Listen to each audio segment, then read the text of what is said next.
Welcome to another Procrastination Pictures experimental video. Today's project is twofold. We are making American-style mozzarella cheese to add to our burgers later, and we are also running a side-by-side experiment.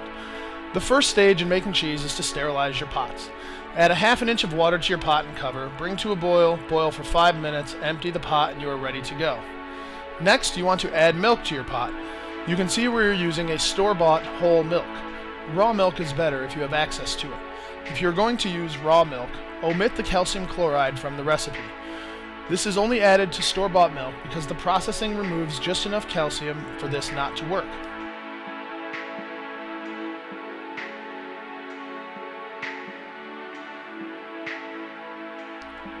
The next step in cheese making is to prepare your cheese making chemicals and enzymes.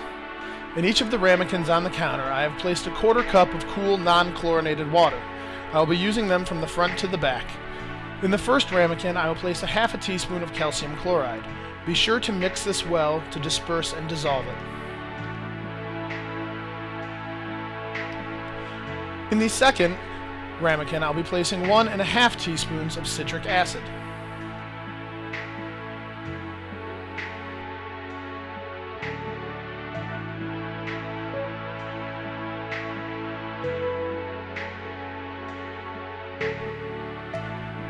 Finally, in the third ramekin, I'll be placing 1/2 of a junket rennet tablet.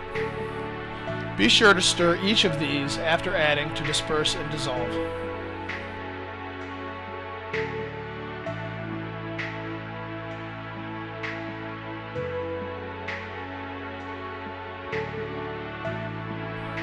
I like to crush my rennet tablets in a paper towel with the back of a knife to powder it somewhat so that it is ready to be dispersed and dissolved in an easier fashion.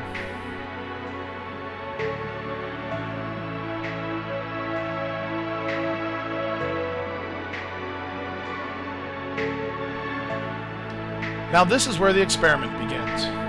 We want to see what increase in yield we would attain by adding transglutaminase to the same system as the normal mozzarella cheese. I've measured out 5.7 grams of Activa YG for dairy applications from the Ajinomoto company to add to the red pot of cheese. This should theoretically increase the yield of my final product. Next, heat your gallon of milk to 88 degrees Fahrenheit. Do this slowly, making sure not to burn or scald the milk. While this is heating, stir occasionally.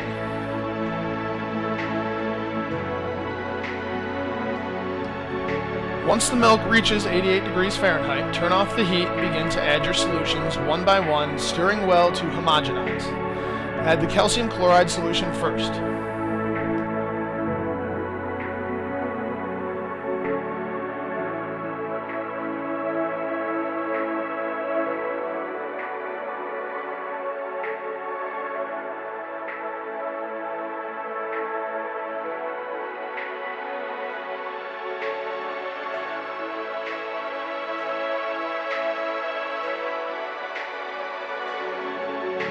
At this point, I removed 1 cup of milk from the red pot and added it to the transglutaminase to dissolve it.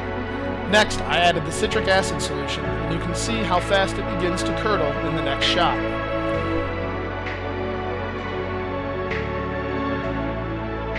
Next, I added the rennet. This should be the last step, but for research purposes, I then add the transglutaminase solution back to the red pot. Stir it well as it clumps easily.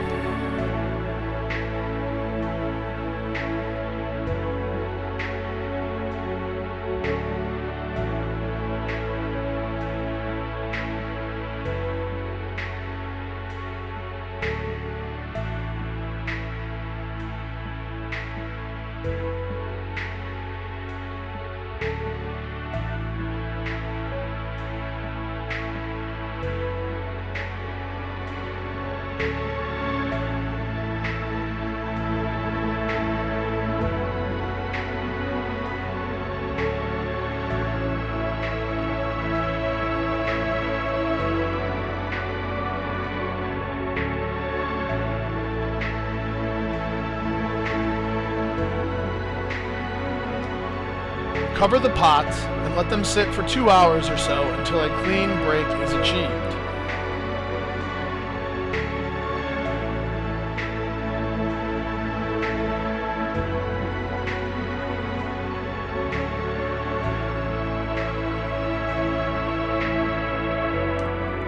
Next, I prepared my brine while waiting for my clean break.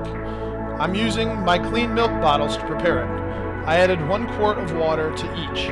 In the first, I made a normal brine by adding 1/3 cup kosher salt.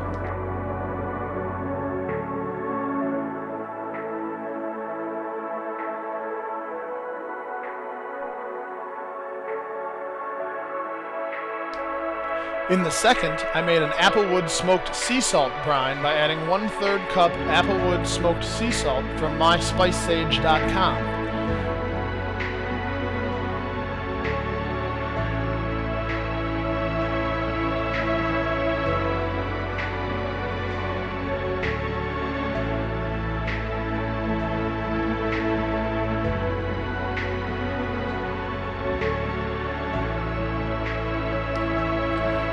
Shake these well to dissolve all of the salt.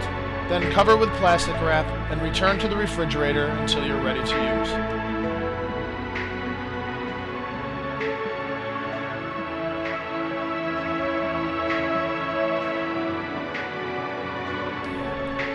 Two hours later, a clean break is achieved. A clean break is when you can stick your finger in at a 30-degree angle or so, and upon lifting straight out of the curd, the whey fills its void.